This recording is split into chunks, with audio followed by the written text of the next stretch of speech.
Hello, hello, hello, and welcome back to the channel. Welcome back to the channel.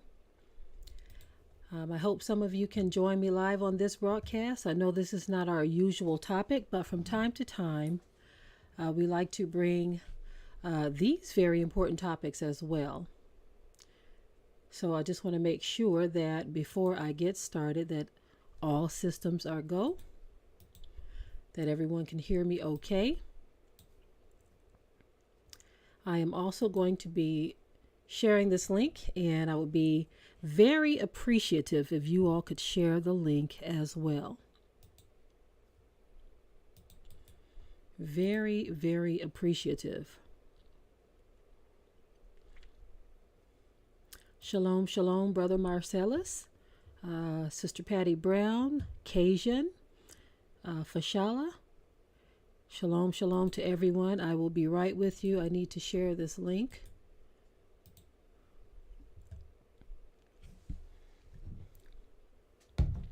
This is a glorious afternoon.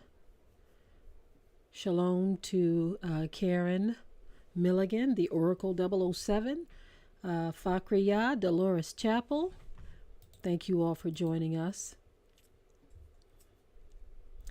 As soon as I am done sharing this, I will be right back with you and ready to get into this broadcast.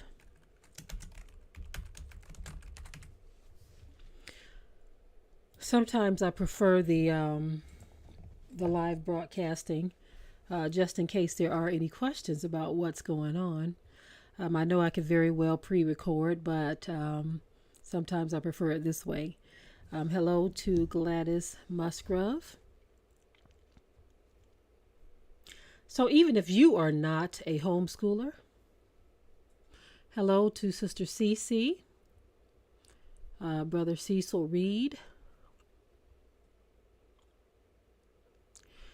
Even if you are not a homeschooler, you may have grandchildren, or you may have children that are in public school or private school.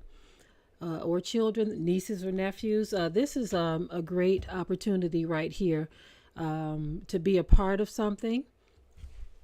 What I'm talking about in this video is the Cocoa Bean Kids Writing and Book Club. So we hear a lot about book clubs, which they are great. Book clubs are great because they encourage reading. They encourage reading, right? But we wanted to do something a little extra with our book club. And I want to get into the details of what the Cocoa Bean Kids Writing and Book Club is and what it's all about. It's just as simple as that. It is a book club and it's a writing club. We want to encourage our young people to write. Okay. A lot of times when you go to buy publications, unless you are very, very specific, or you go to certain places, you're not going to always find what you are looking for. That was something we experienced a long time ago. Even with educational materials, there were not a lot of materials that had Black children in it, right? Every so often they would pepper one in, but it's like our children are reading books where they are not even represented. Their stories are not being told, right? And so we started a long time ago by saying, you know what, instead of us complaining about it, let's do something about it.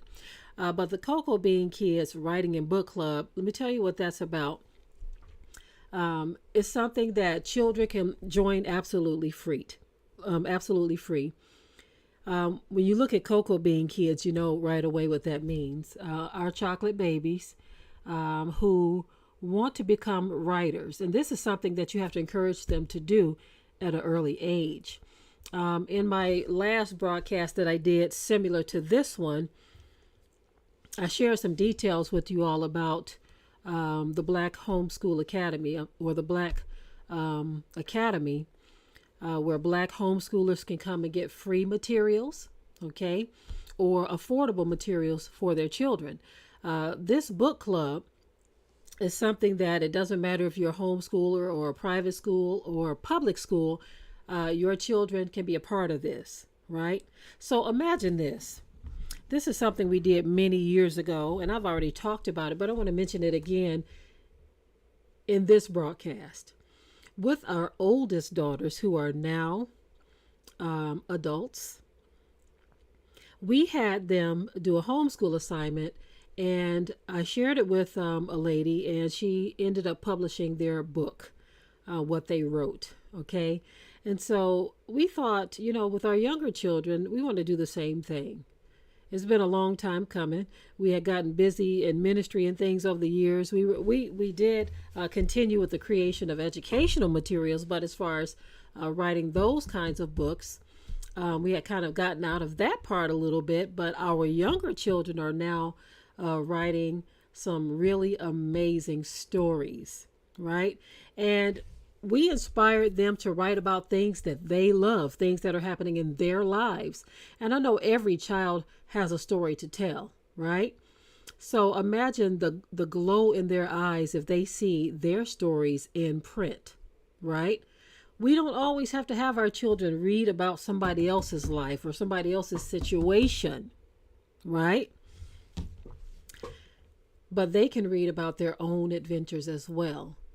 And what we do at our homeschool is we encourage them to write stories and expand these stories. We'll take something very simple and we'll say, let's build on that story. Okay. And they have so much fun doing this. That is incredible. I'll give you all a good example of what I'm talking about. These cats showed up on our property, right? Or should I say, this cat. A female cat showed up and she popped out some kittens on the land, right? And of course, the kids, can we keep them? Can we keep them? Can we keep them? So, we gave in to it because we did see something. We saw another farmer who had a video that kind of got our attention. And they said, if you have a farm, you need cats to keep down the mouse population. Rabbits too, of course. And so we said, okay, if for no other reason but that, of course, we had our cat Boogie already, but we did allow them to keep the mother cat and the kittens. And it's been very beneficial because they definitely keep down the mouse population. But you do have to watch cats, though, because they will mess with your birds, too. We've experienced that as well. But anyway, what we actually did... what we actually did was we had them start to write stories about some of the cats. Okay. Grace has written a really sweet story about Leroy. That's one of the cat's names. I couldn't resist. Hannah said, I think we should name him Leroy. And I said, you know what? I like that. There was a cat that only has one eye, was born with one eye, y'all. And he's this really fluffy. He's grown now. He was born last summer, but they grow fast. But he's really bushy and furry and just so pretty. We named him Left Eye. Okay. And so they are writing stories about these cats, right? And that's a part of their homeschool assignments. They have videos that they've gathered on these cats, and they're writing stories about them that will eventually turn into books. You see, and not just about the cats, but so many different things they write about. Like one of the assignments that I had spoken about was having children write their own A to Z stories. Their own A to Z stories.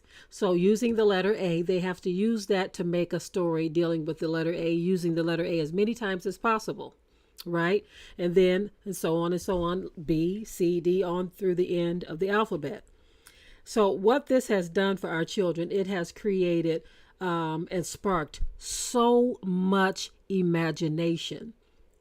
Another thing that I use as well are word ladders. Well, they'll take a simple ladder and they will start with a simple sentence, and then they try to build that sentence from something very small, like I like cats. I like cats very much. I like cats very much because they are very friendly. Something like that. They take a small sentence and they build it. So this helps to create interest and creativity, right? And then I'll tell them to take a simple story of something that happened in their day. Like when Shem caught the big fish, he caught this huge, almost 30-pound fish, right? And we told him, okay, we want you to explain that in a way to where you've just given us a short story, right? So you'll take something as simple as, I got up this morning. It was so beautiful outside. I had no idea what I was in for. The sun was shining. The sky was blue. Only a few clouds. See how you build the story? You start off with what it looked like when you got up that day. But then you continue into the story and you talk about how you ended up down at the pond in the first place. How you grabbed your fishing pole. And then you talk about the whole adventure of catching the fish. And then you talk about the excitement of sharing that catch with the family. So you've taken one simple event and made a whole storyline out of it, right? So what I want to do, for those of you who may be interested in having your children, your nephews, your nieces, your grandchildren, or whatever, to be a part of a book club, I want to share the screen with you real quick and show you how simple it is to join the book club. I won't be before you long because, again, I just want to get your children to be a part of something that's going to be really nice and awesome for them. Can you imagine? Can you imagine if your children have a story that is very near and dear to them? A visit with grandma, a visit with their family in another state. They could take that whole thing and turn it into their own adventure. Okay, so I'm going to share the screen with you here and show you how simple it is to join the Cocoa Bean Kids Book Club. Very, very simple.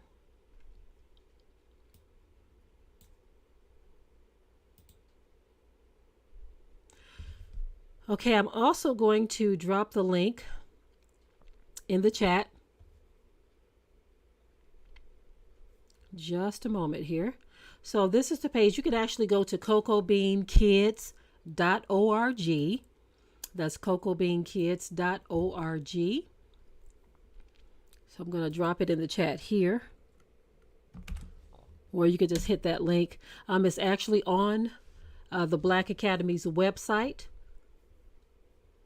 But to get directly to this page, you can go to cocoabeankids.org.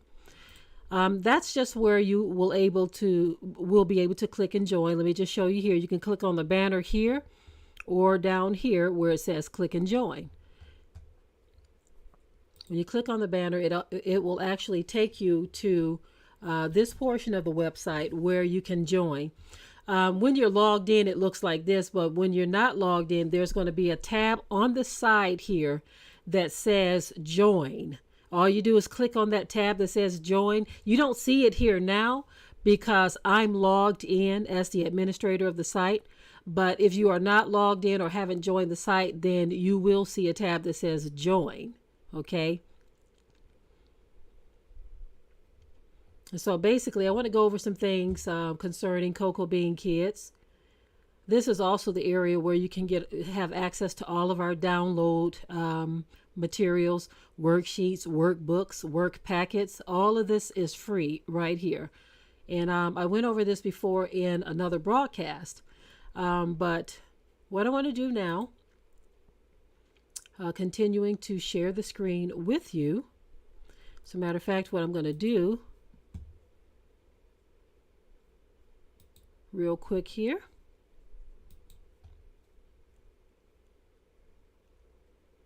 Give me just one moment. I'm going to put myself back on the screen and then I'm going to downsize my video so you can still see me in the corner as I share the screen. All right, there we go.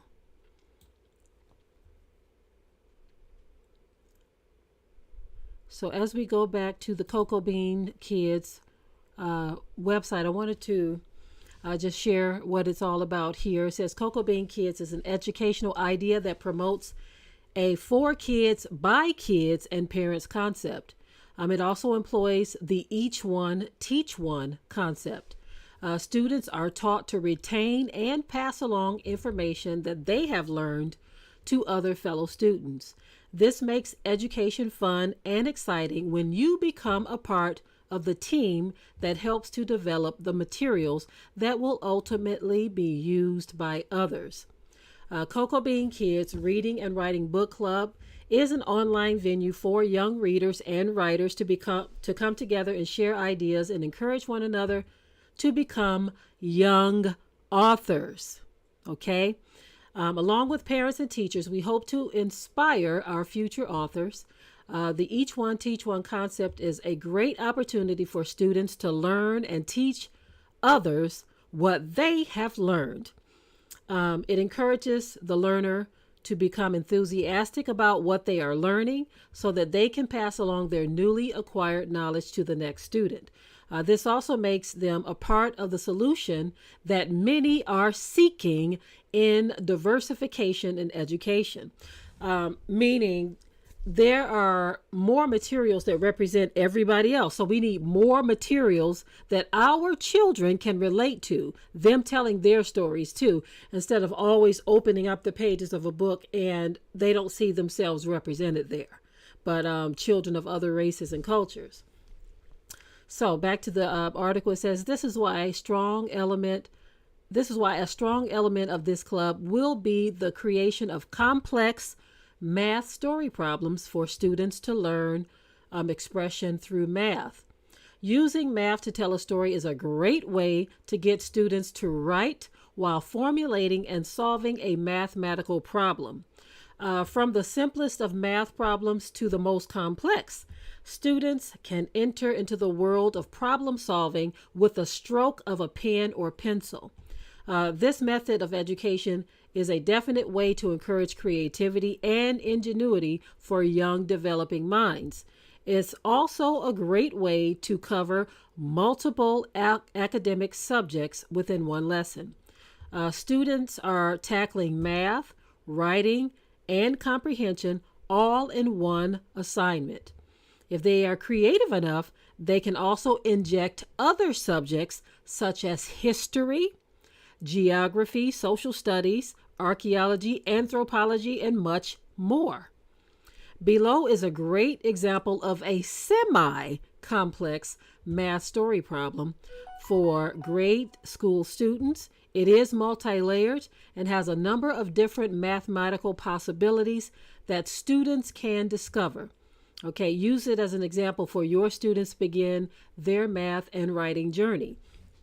So, before I continue on, I just want you all to see that this thing can go as deep as the homeschooler wants, or as deep as the public school teacher wants, or the parents. It doesn't matter. Whoever is instructing the children, you can teach them how to take it as deep as possible, right?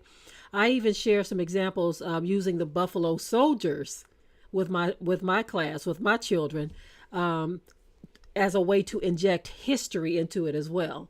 Okay, my screen is doing this because I'm not supposed to be on the screen. But anyway, let me go back to the story here and read you all the example that I wrote. Okay, so one day, my dad and I were talking about how much fun we had last summer when my Uncle Randy visited us. We woke up one morning to a bright and sunny day, so we all went fishing on the lake on our boat. My brothers Sam and Ben were the two youngest to come along with Uncle Randy, my dad, and I.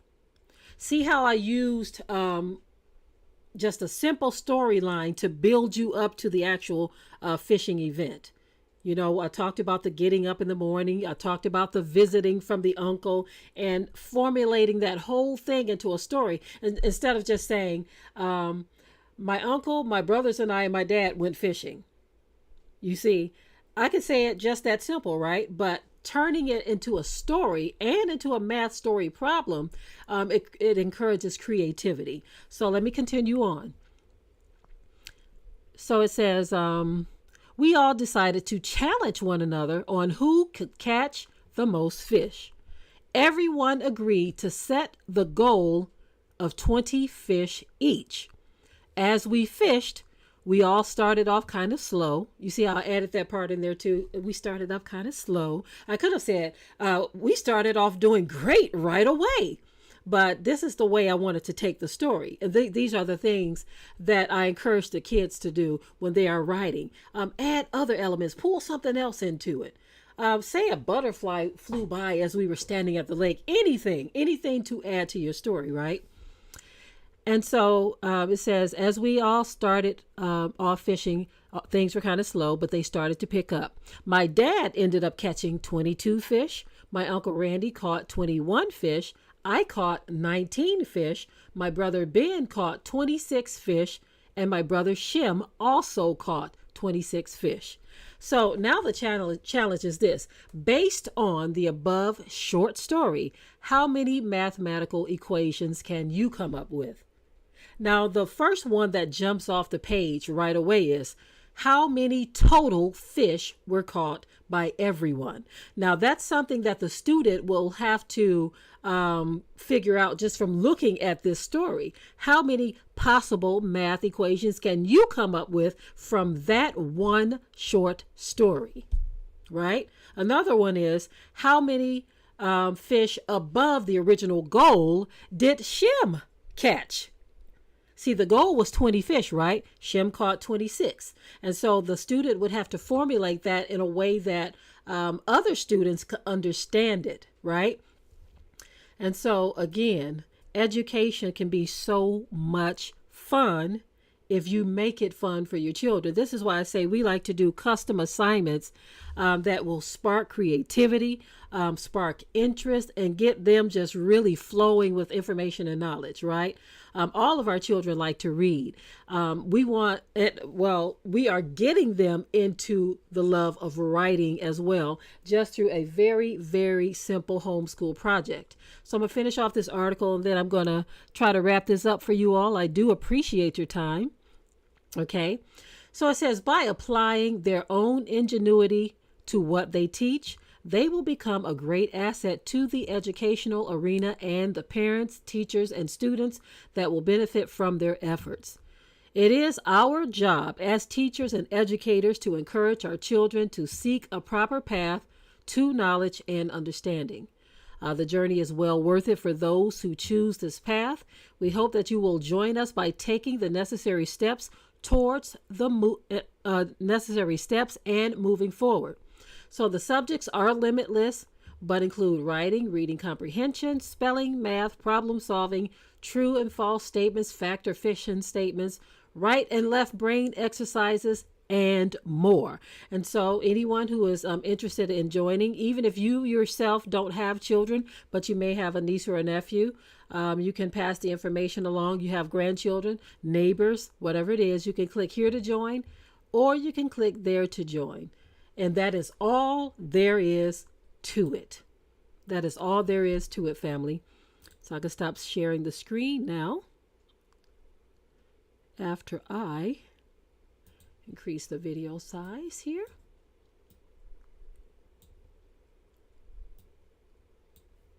But doing things the way that we have done things, family, has really, really been interesting for us. It's really, really been interesting. Okay. Wrong thing there.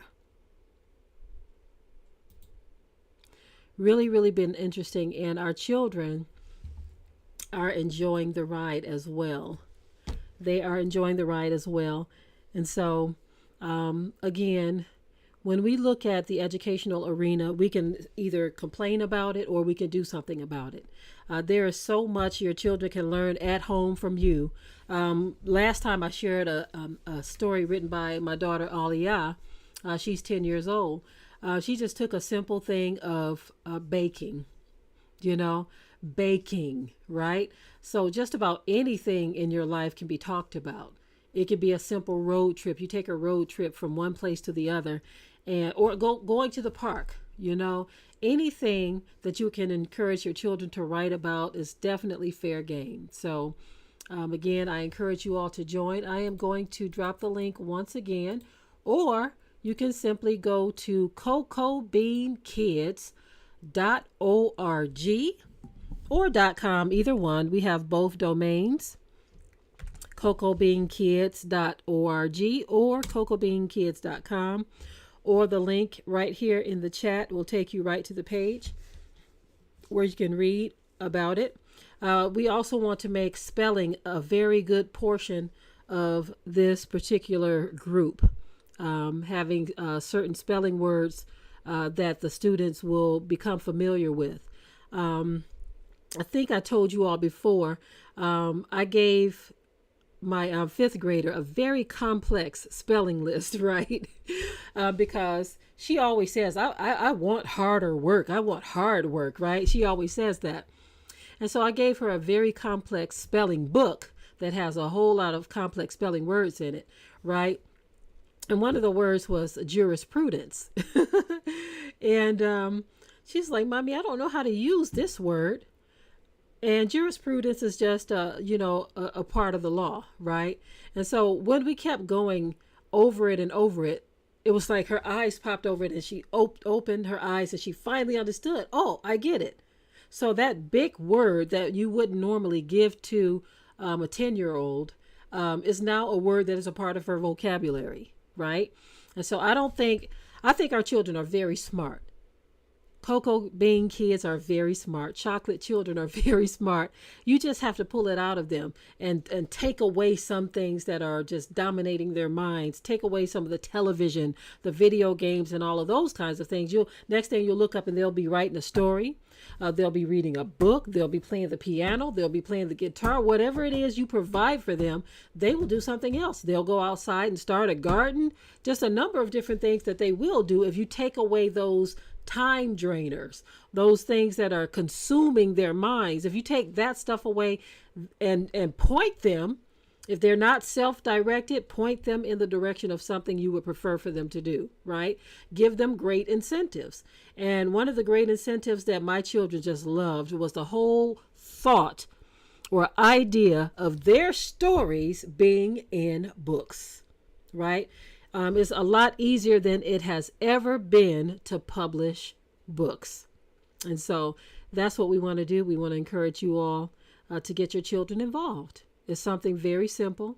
You don't have to, it's free. It's nothing to it but to do it. Nothing to it but to do it. Click join and you are in there, and you can participate in any of the assignments that we have, any of the challenges that we have.